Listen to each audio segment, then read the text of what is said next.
आपण पाहतच होतो त्याप्रमाणे सरनामा आहे. त्यानंतर 25 भाग आहेत. अगोदर 22 होते. आता 465 कलमे आहेत, त्यापेक्षाही जास्त आहेत आणि 12 परिशिष्टामध्ये विभागलेली आहे आपली घटना. हे भाग काय असतात, कलमे काय असतात आणि परिशिष्टे काय असतात, नवीन लोकांना समजणार नाही. भाग म्हणजे जसे पुस्तकाचे आपले पार्ट्स असतात तसे पार्ट्स आहेत. त्या पार्ट्समध्ये वेगवेगळ्या भागामध्ये वेगवेगळा चॅप्टर इन्क्लूड केला आहे त्यांनी, आणि त्या प्रत्येक चॅप्टरच्या अंतर्गत त्या भागामध्ये जो काही विषय घेतला आहे, एखादा समजा केंद्र सरकार घेतला आहे तर त्याच्याशी रिलेटेड एक एक एक एक कलम दिले, त्याला तसे 465 कलम आहेत आणि 12 परिशिष्ट आहेत. त्या 12 परिशिष्टामध्ये वेगळं बाजूला ते परिशिष्टामध्ये नमूद केलेलं आहे की कोणत्या काही विषय आहेत ते कसे अंमलबजावणी व्हावी त्याची. मग हे इथपर्यंत आलं. मग भारतीय जे संघराज्य आहे त्याला काही लोकांनी म्हणजे त्यांचं हे केलेलं आहे, म्हणजे वर्णन केलेलं आहे त्यांच्या शब्दामध्ये. तर त्याच्यावर प्रश्न आलेला आहे, कोण कसं काय बोललं. तर भारतीय संघराज्याला निमसंघराज्य केसी व्हियर यांनी म्हटलं होतं. जोड्या लावामध्ये असा प्रश्न येतो. त्यानंतर वाटाघाटीचे संघराज्य असं मॉरिस जोन्स म्हणतात. सहकारी संघराज्य ग्रॅन्युअल ऑस्टिन म्हणतात. एकात्मिकतेकडे झुकणारे संघराज्य आयवर जेनिंग्ज म्हणतात. त्यानंतर पॉल ॲपलबी अति कमालीचे संघराज्य म्हणतात, म्हणजे एक्स्ट्रीमली फेडरल असं पॉल ॲपलबी यांना म्हणायचं होतं. आणि एवढे हे 5-6 जोड्या लावामध्ये बऱ्याचदा आलेले आहे. अमेरिकेकडून आपण कायद्याची योग्य प्रक्रिया घेतलेली आहे. तर भारत कायद्याने स्थापित झालेली प्रक्रिया हे फॉलो करतो, म्हणजे प्रोसिजर बाय लॉ आणि प्रोसिजर इस्टॅब्लिश्ड बाय लॉ हा फरक आपल्याला समजून घ्यावा लागेल.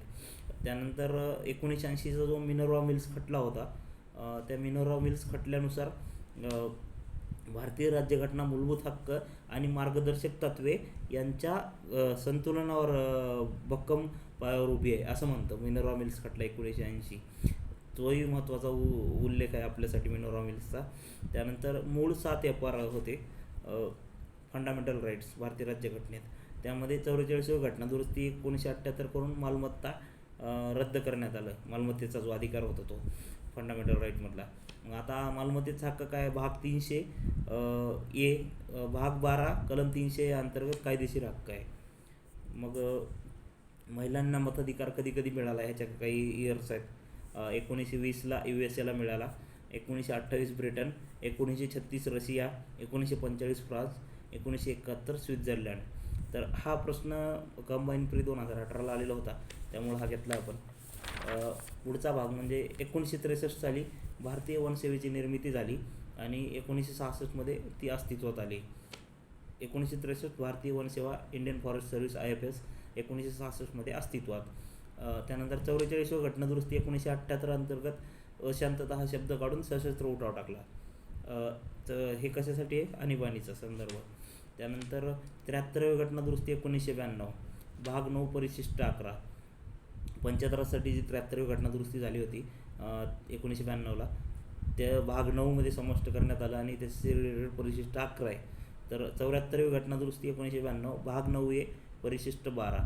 97वी घटनादुरुस्ती 2011 आर्टिकल 19 43B 243 ZS-ZT भाग 9B यावर बऱ्याचदा प्रश्न आलेला आहे. म्हणजे हे विचारतात की हे कशाशी रिलेटेड आहे, 97 सहकारी संस्थांशी रिलेटेड आहे. सहकारी संस्थांसाठी कुठं घटनेमध्ये दुरुस्ती झाली, 2011ला एक घटना दुरुस्ती झाली होती. त्यामध्ये आर्टिकल 19मध्ये बदल झाला आणि सहकारी संस्था स्थापन करण्याचंही तुम्हाला स्वातंत्र्य मिळालं. आर्टिकल संस्था संघ किंवा सहकारी संस्था स्थापन करणे असा उल्लेख झाला तिथं. त्यानंतर 43B मध्ये सहकारी संघटना स्थापन करणे हे DPSP ॲड करण्यात आलं आणि 243 ZS-ZT मध्ये सहकारी संस्थांचा उल्लेख करण्यात आला आणि भाग 9B हा सेपरेट जोडण्यात आला. तर मग आता पुढे भारतीय घटनेची ठळक वैशिष्ट्ये पाहताना पुढचा जो विचार येतो आपला तो कुठून आपला सोर्स काय होता, म्हणजे नेमकं घटनेमध्ये कोणता विषय कसा घेतला. तर त्यासाठी सुरुवातीला पाहूया आपण भारत सरकार कायदा 1935 मधून काय काय घेतलं. तर संघराज्य शासन पद्धती, आपली जी फेडरल सिस्टीम आहे, संघ शासन, राज्य शासन आणि यांचं एकत्रित जे हे स्वरूप आहे, ती शासन पद्धती आपण 1935च्या कायद्यानुसार घेतली. त्यानंतर राज्यपालाचे पद, गव्हर्नर, सध्या जो गव्हर्नर असतो प्रत्येक स्टेटला, ते जे पद आहे ते आपण 1935च्या कायद्यातून घेतलं. त्याच्यानंतर आपली न्यायव्यवस्था, म्हणजे सुप्रीम कोर्ट, हायकोर्ट ही जी न्यायव्यवस्था आहे ती आपण 1935च्या कायद्यापासून घेतली. त्यानंतर लोकसेवा आयोग, आपण 35चा कायदा शिकताना पाहिलं होतं बघा मागे. तर त्यावेळेस सांगितलं होतं की लोकसेवा आयोग हे 35च्या कायद्यानुसार घेतलेलं आहे. तेव्हा तिथे 3 भाग झाले तेव्हा, संघ लोकसेवा आयोग आणि प्रांतांचे वेगवेगळे लोकसेवा आयोग किंवा राज्याचा लोकसेवा आयोग, असं 1 किंवा 2साठी आपण जॉईंट लोकसेवा आयोग पण स्थापन करू शकतो. हा जो तरतूद होती ती आपण तिथं पाहिलेली होती, तीच तरतूद इथं बघायची. आणि आणीबाणी संबंधीच्या तरतुदी पण 1935च्या कायद्यानुसार घेतल्यात. आणि प्रशासनिक तपशील घेतला आहे काही, म्हणजे अगोदर कसं प्रशासन चालत होतं तसंच प्रशासन पण आपण कंटिन्यू केलं आहे. मग हा झाला पहिला सोर्स, यावर प्रश्न येतात. मग दुसरा, ब्रिटिश राज्यघटनेकडून आपण काय काय घेतलं ते पाहूया. ब्रिटिश म्हटलं की पहिल्यांदा एक लक्षात ठेवायचं, तिथे सुरुवातीला लोकशाही तयार झाली, संसद तिथं होती, त्यामुळे संसदीय शासन पद्धती ब्रिटिशांकडून घेतली. त्याच्यानंतर कायद्याचं राज्य, कायद्याचं राज्य तिथून घेतलं. कायदेमंडळ, आता संसद घेतली म्हणजे ते कायदेमंडळ, कायदे तयार करण्याचं मंडळ म्हणजे संसद. तर जी संसदीय शासन प्रणाली आहे आपली ती पण आपण तिथूनच घेतली. त्यानंतर एकेरी नागरिकत्व, एकेरी नागरिकत्व तिथूनच घेतलं. म्हणजे जरी आपल्याकडे राज्य असले सेपरेट तरी आपल्याला फक्त एकच नागरिकत्व आहे देशाचं, आपण राज्याचे रहिवासी असतो आणि देशाचे नागरिक असतो. त्यामुळं आपलं एकेरी नागरिकत्व घेतलं आपण तिथून. त्यानंतर आदेश पारित करण्याचे विशेष अधिकार, रिट्स, जे मूलभूत हक्क आहेत, त्या मूलभूत हक्काचा जर भंग झाला तर तुम्हाला काही 4 ते 5 रिट्स आहेत, त्या रिट्सच्या विरोधात तुम्ही दाद मागू शकता. म्हणजे ते रिट्स कशा, आर्टिकल 226नुसार हायकोर्टामध्ये रिट्स मागू शकता आणि आर्टिकल 32नुसार सुप्रीम कोर्टमध्ये रिट्स मागू शकता. मॅन्डामस, सर्शिओररी, अशा हे 5 रिट्स आहेत. त्या तुम्ही त्याकडून घेतल्यात तर ब्रिटिश राज्यघटनेकडून घेतल्यात. आणि द्विगृही कायदेमंडळ पण आपण तिकडूनच घेतले. म्हणजे डबल जे हाऊस असतं, एक तर लोकसभा आणि राज्यसभा आपल्याकडे म्हणलं जातं, ते द्विगृही कायदेमंडळ ब्रिटिशमध्ये पण तसंच आहे, हाऊस ऑफ स्टेट्स आणि हाऊस ऑफ कॉमन्स. त्यानंतर लोकलेखा समितीची पद्धत ही पण ब्रिटिशांकडून घेतलेली आहे आपण. मग पुढे आता अमेरिकेच्या राज्यघटनेकडून काय काय घेतले. पहिली गोष्ट लक्षात ठेवायची, मूलभूत हक्क अमेरिकेच्या राज्याकडून घेतलेला आहे. त्यानंतर स्वातंत्र्य न्यायव्यवस्था, सेपरेट ज्युडिशरी, म्हणजे या दोघांपासून ज्युडिशरी सेपरेट होती. काय म्हणतात, कार्यकारी मंडळ आणि प्रशासन, ह्या विधिमंडळ यापासून ज्युडिशरीला सेपरेट ठेवण्यात आलेलं आहे आपल्याकडे, म्हणजे त्यांचे अधिकार वेगळे ठेवलेत बाजूला. त्यानंतर न्यायिक पुनर्विलोकन, म्हणजे जे रिव्ह्यू असतो की प्रत्येक झालेल्या आपल्या सरकारच्या अंडर झालेल्या गोष्टींचा रिव्ह्यू, ज्युडिशियल रिव्ह्यू जो असतो, ती गोष्ट अमेरिकेकडून घेतलेली आहे. त्यानंतर राष्ट्रपती विरुद्ध जो महाभियोगाचं हे जे असतं आपल्याकडे, महाभियोग सादर केला जातो राष्ट्रपतींच्या विरोधात, तो पण आपण अमेरिकेकडून घेतला आहे. आणि सर्वोच्च न्यायालय व उच्च न्यायालयाच्या न्यायाधीशाची पदच्युती, म्हणजे रिमूव्हल ऑफ जजेस of supreme court and high court, हे आपण अमेरिकेकडून घेतले. आणि उपराष्ट्रपतीचं पद हे पण आपण अमेरिकेकडून घेतलेलं आहे. मग त्यानंतर पुढे येतो तो आयर्लंडच्या राज्यघटनेकडून काय घेतलं. तर आयर्लंडच्या राज्यघटनेकडून मेन एवढंच लक्षात ठेवायचं, DPSP, आयर्लंड म्हणलं की DPSP, राज्य धोरणाची मार्गदर्शक तत्त्वे, directive principle of states policy. त्यानंतर राज्यसभेमध्ये जे सदस्य नामनिर्देशित करतात, राज्यसभेमध्ये जे 12 सदस्य नामनिर्देशित राष्ट्रपतीद्वारे केले जातात, ती पण तरतूद आपण आयर्लंडकडूनच घेतलेली आहे. आणि राष्ट्रपतीच्या निवडणुकीची जी पद्धत आहे आपली, एकल संक्रमणीय जी पद्धत आहे, सिंगल वोट ट्रान्सफरेबल, ती पद्धत पण आपण आयर्लंडकडूनच घेतलेली आहे. मग यावर प्रश्न येतात. त्यानंतर कॅनडाच्या राज्यघटनेकडून आपण काय काय घेतले, तर प्रबळ केंद्र सत्ता असलेले संघराज्य, केंद्राकडे शेषाधिकार, केंद्रातर्फे राज्यपालांची नेमणूक, सर्वोच्च न्यायालयाचे सल्लागार हे अधिकार क्षेत्र, या गोष्टी आपण कॅनडाकडून घेतल्यात. म्हणजे प्रबळ केंद्र सत्ता असलेले संघराज्य कसं असतं, तर आपण बाकीचे जे विशेष अधिकार आहेत ते केंद्राकडे दिलेत का नाही, केंद्राकडे शेषाधिकार आहेत, म्हणजे केंद्र सुपर पॉवर आहे इथं. कारण कुठलंही राज्य बाहेर जाऊ शकत नाही ह्या आपल्या ह्याच्यातून, कारण हे फक्त राज्य आपले जे तयार झालेत ना, ते काही असं कुठल्या वाटाघाटीनं तयार झालेले नाहीत. तर हे एक प्रशासनाच्या सोयीसाठी आपण आपले राज्य वेगवेगळे केलेत. त्यामुळं भारत हे एक संघ आहे आणि कोणीही बाहेर फुटून जाऊ शकत नाही आपल्यातलं, कारण ती भारत सरकारची जबाबदारी आहे की पूर्ण भारत एक संघ राहिला पाहिजे. त्यामुळं ह्या ज्या काही तरतुदी आहेत ते कॅनडाकडून घेतलेल्या आहेत. त्यानंतर पुढे ऑस्ट्रेलियाच्या राज्यघटनेकडून आपण काय घेतलं आहे हा पण प्रश्न बऱ्याचदा आलेला आहे. जे काही मिडल आहे ते ऑस्ट्रेलियाकडून घेतले एवढं लक्षात ठेवा. समवर्ती सूची म्हणजे बघा आता केंद्र सूची आणि राज्य सूची यातली मिडल कोणती आहे? समवर्ती. मग मिडल गोष्टी ऑस्ट्रेलियाकडून घेतल्यात, समवर्ती सूची. त्याच्यानंतर संसदेच्या दोन्ही गृहांचे संयुक्त अधिवेशन, दोघाला मिळून एकत्र केलं की संयुक्त अधिवेशन होतं. ते अधिवेशन कशामुळे झालं तर ऑस्ट्रेलियाच्या राज्यघटनेकडून घेतलं आपण. त्यानंतर व्यापार व वाणिज्य व्यवहारांचे स्वातंत्र्य, हे 3 गोष्टी लक्षात ठेवा. ते संयुक्त अधिवेशनाचे कसं असतं बघा, त्याचा जो प्रिसाइडिंग करतो त्या मिटिंगला तो लोकसभेचा सभापती करतो. हा प्रश्न बऱ्याचदा येऊन जातो, बऱ्याच जणांना माहिती नसतं. ते लोकसभेचा सभापतीच जॉईंट ह्याला हे करतो. आणि कसं असतं ते जॉईंट सेशन एक हे असतं, खरं तर राज्यसभेची संख्या कमी असते आणि लोकसभेची संख्या जास्त असते. त्यामुळे जरी जॉईंट सेशन बोलवलं ना तरी लोकसभेच्याच मतानुसार ते बिल पास होऊन जातं. फक्त एक प्रोसिजर आहे, पार्ट आहे तो ह्याचा, आणि ते झालं पाहिजे. मग जर्मनीकडून काय घेतलं? आपल्याला जर्मनी म्हणले की डोक्यात अगोदर हिटलर दिसला पाहिजे. मग जर्मनीकडून काय घेणार आपण तर आणीबाणीच्या काळात मूलभूत अधिकारांचं निलंबन कसं करायचं हे जर्मनीकडून घेणार आपण. फंडामेंटल राईटचं जर्मनीमध्ये झालं होतं की नाही, फंडामेंटल राईटचं निलंबन, थोडक्यात अन्याय झाला का नाही तसं हे लक्षात ठेवायचं आपण. आणीबाणीच्या काळात मूलभूत अधिकारांचे निलंबन जर्मनी. मग रशियाकडून काय घेतलं? मूलभूत कर्तव्य आणि सरनाम्यातील स्वातंत्र्य, समता व बंधुता यांचे आदर्श. स्वातंत्र्य, समता, बंधुता ह्या गोष्टी म्हणलं की रशियाकडून म्हणायचं. मूलभूत कर्तव्य, आता हा एक महत्त्वाचा भाग आहे. मूलभूत कर्तव्य भारतीय राज्यघटनेमध्ये कधी ॲड करण्यात आली तर मूलभूत कर्तव्य ही 42वी घटनादुरुस्ती 1976ला भारतीय राज्यघटनेत ॲड करण्यात आली. कारण काय होतं, जे DPSP तर होते, राज्यानं काय करावं हे तर होतं, पण नागरिकांनाही काही कर्तव्य असावीत असं एक मत होतं त्या काळात. कारण आणीबाणी लागलेली होती हे ते सर्व परिस्थिती असताना. त्यामुळं सुवर्णसिंग यांच्या अध्यक्षतेखाली कमिटी स्थापन करण्यात आली आणि सुवर्णसिंग कमिटीनं शिफारस केल्यानुसार मूलभूत कर्तव्यांचा भारतीय राज्यघटनेत आर्टिकल 51 या अंतर्गत समावेश करण्यात आला आणि भाग 4 या घटनेला जोडण्यात आला. तर ती मूलभूत कर्तव्य आपण रशियाकडून घेतलेत हे लक्षात ठेवा. दक्षिण आफ्रिकेच्या राज्यघटनेकडून काय घेतलं आहे आपण तर घटनादुरुस्तीची पद्धत आणि राज्यसभेच्या सदस्यांची निवडणूक या गोष्टी आपण दक्षिण आफ्रिकेच्या राज्यघटनेकडून घेतलेल्या आहेत. जपानच्या राज्यघटनेकडून काय घेतलं आपण तर कायद्याने स्थापित प्रक्रिया procedure established by law. Japan procedure established by law एवढंच, याच्या बाहेर प्रश्न जाणार नाही. सोर्सेसवर जर प्रश्न आला तर एवढाच येईल. मग आता काही इम्पॉर्टंट फॅक्ट्स बघू आपण.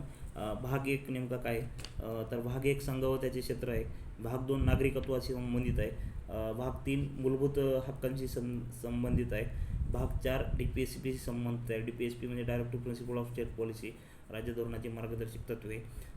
लक्ष्मीकांतचं जसं पुस्तक आहे ना तसेच त्याचे भाग पडत गेले, हे लक्षात घ्या तुम्ही, म्हणजे तुम्हाला इझी राहील लक्षात ठेवण्यासाठी. भाग 4 एक आहे फंडामेंटल ड्युटीज, मूलभूत कर्तव्य. त्यानंतर भाग 5 काय संघ सरकार.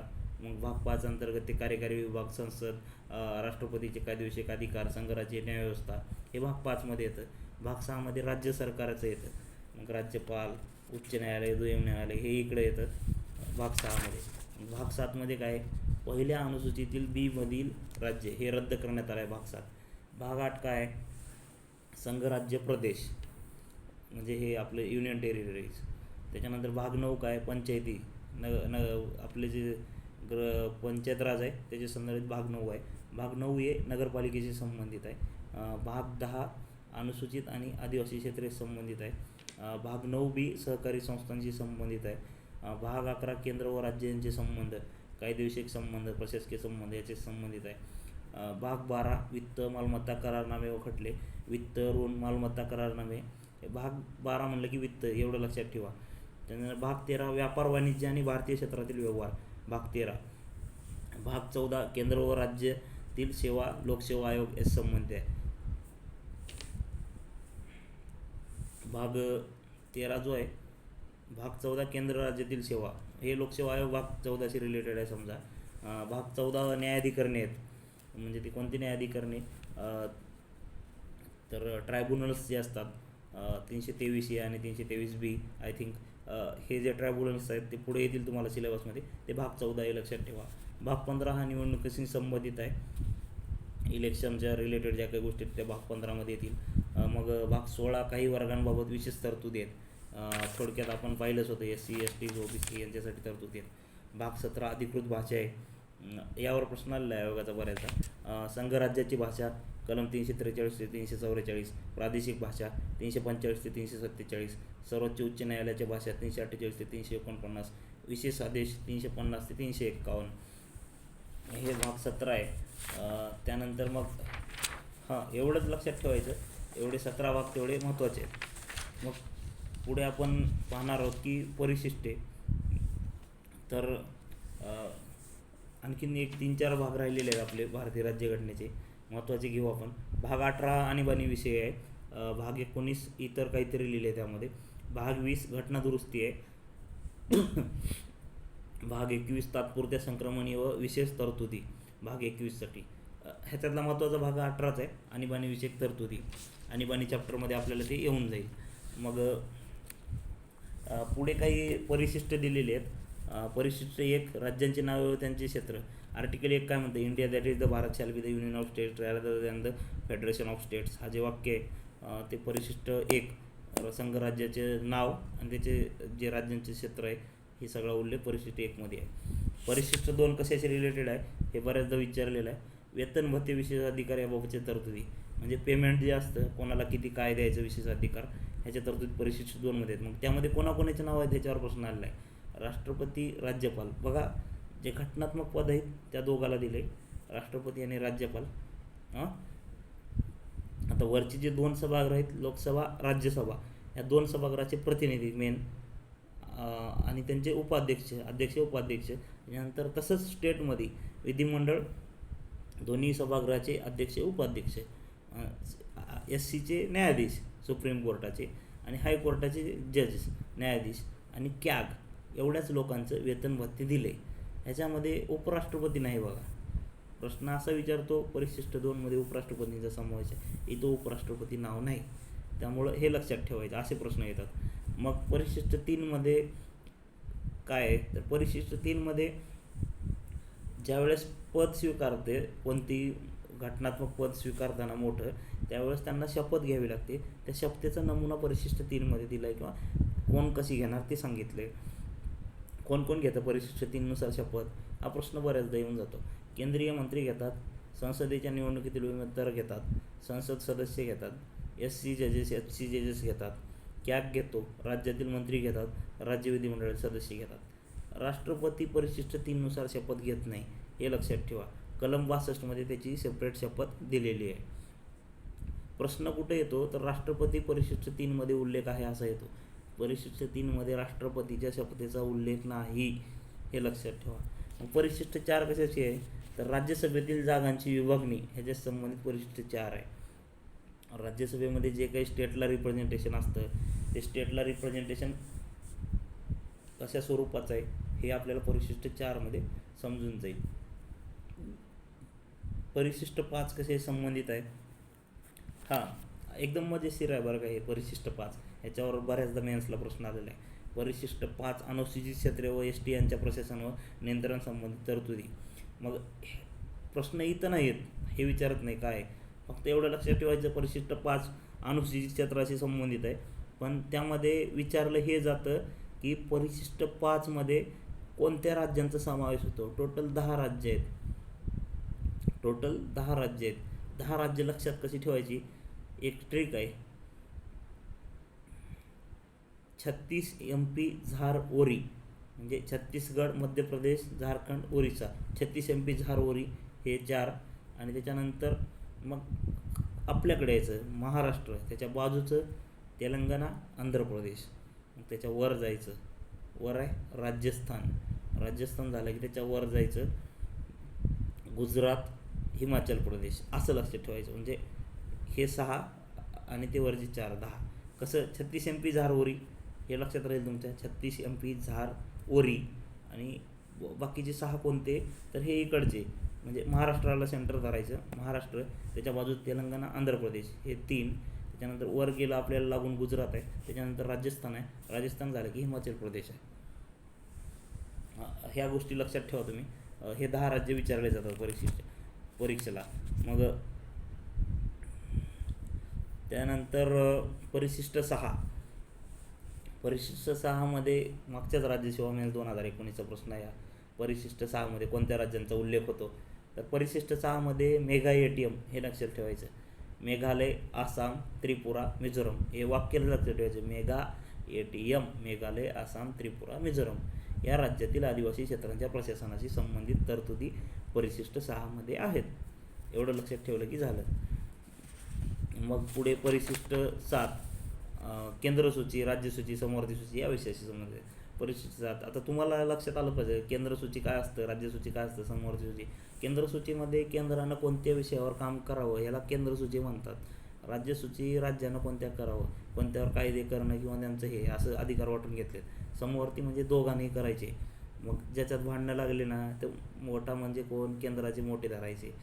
आणि जर एक तिथं कंडिशन आहे, जर ते राष्ट्रपतीकडे गेली, आधीच राज्याचा कायदा राष्ट्रपतीनं संमत केलेला असला आणि संसदेनं नजीकच्या काळात कायदा केला नसला तर तो राज्याचा कायदा सर्वश्रेष्ठ ठरतो. पण परत संसद तसा कायदा करू शकते आणि संसदेचा कायदा वरचढ ठरतो. हीच ट्रिक आहे याच्यामध्ये. ह्या 3 ह्याच्यामध्ये कोणता कायदा कसा वरचढ ठरतो आता सांगितले मी. मग परिशिष्ट 8. परिशिष्ट 8ला काय होतं, सुरुवातीला 14 भाषा होत्या, सध्या 22 भाषा आहेत परिशिष्ट 8मध्ये. त्याच्यानंतर हे भाषा आहेत म्हणजे भारताच्या ह्याच्यामध्ये संघराज्यामध्ये ज्या भाषा बोलल्या जातात त्यातल्या मेन भाषांना परिशिष्ट 8मध्ये टाकलेलं आहे. तर त्यामध्ये 21वी घटनादुरुस्ती 1967 नुसार सिंधी भाषेचा समावेश करण्यात आला. 71वी घटनादुरुस्ती 1992 नुसार NMK नेपाळी, मणिपुरी, कोकणी या 3 भाषांचा समावेश करण्यात आला. 92वी घटनादुरुस्ती 2003 नुसार BDMS बोडो, डोगरी, मैथिली, संताली या भाषांचा समावेश करण्यात आला. 96वी घटनादुरुस्ती 2011 नुसार ओरियाचं नाव चेंज करून ओडिया करण्यात आलं. हे परिशिष्ट 8 लक्षात ठेवा. परिशिष्ट 9 कशाशी संबंधित आहे, जमीन सुधारण्याचे कायदे. मग सुरुवातीला 13 कायदे होते, सध्या 282 कायदे आहेत. त्यामध्ये कलम 31 बी त्याच्याशी रिलेटेड आहे बघा. फर्स्ट घटनादुरुस्ती 1951 जी होती परिशिष्ट 9 समाविष्ट करण्यात आलं त्या घटनादुरुस्तीनुसार. त्यानंतर परंतु 24 एप्रिल 1973 नंतर समाविष्ट कायद्यांचे न्यायिक परीक्षण होऊ शकते. आपल्याला माहितीच आहे केस लॉ होता केशवानंद भारती खटला. केशवानंद भारती खटल्यानं सांगितलं की इथून पुढे कुठलीही गोष्ट आजपर्यंत जे झालं ते झालं, पण इथून पुढे कुठलीही गोष्ट ही ज्युडिशियल रिव्ह्यूच्या बाहेर जाणार नाही. म्हणजे त्याच्यावर नेक्स्ट आम्ही बघू किंवा आमच्या मूलभूत संरचनेला धक्का लागतोय का.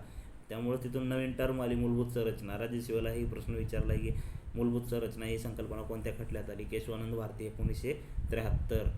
मग परिशिष्ट 10. परिशिष्ट 10मध्ये काय, पक्षांतर बंदी, त्याच्याशी रिलेटेड घटनादुरुस्ती कोणती, 52वी घटनादुरुस्ती 1985 ने समावेश करण्यात आला. परिशिष्ट 10 कलम 102 कलम 191. त्यानंतर परिशिष्ट 11 पंचायतीशी संबंधित आहे. हे ग्रामपंचायत, जिल्हा परिषद, पंचायत समिती हा जो पार्ट आहे का नाही परिशिष्ट 11साठी आहे.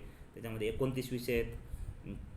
पण 73वी घटनादुरुस्ती 1992 ॲड केलं आहे, कलम 243G त्याच्याशी रिलेटेड आहे. मग परिशिष्ट 12 काय, नगरपालिका 18 विषय आहेत. 74वी घटनादुरुस्ती 1992 कलम 243W त्याच्याशी रिलेटेड आहे. मग हा आपण पूर्णपणे बघितला भारतीय राज्यघटनेची ठळक वैशिष्ट्ये. भारतीय राज्यघटनेची ठळक वैशिष्ट्यामधलं ह्या फॅक्ट्स होत्या. ज्या काही कन्सेप्ट आहेत, कन्सेप्च्युअल पार्ट आपण नंतर करू. सुरुवातीला हे 8 दिवस आपण रिव्हिजन लेक्चर्स घेऊ. थँक्यू. आपल्या चॅनलला सबस्क्राईब करा, लाईक करा आणि आपल्या चॅनलसोबत नक्की राहा. आपलं टेलिग्राम चॅनल आहे MPSC नॉलेज ट्रॅक PS. सर्वांना परीक्षेसाठी शुभेच्छा. Best luck. Thank you all.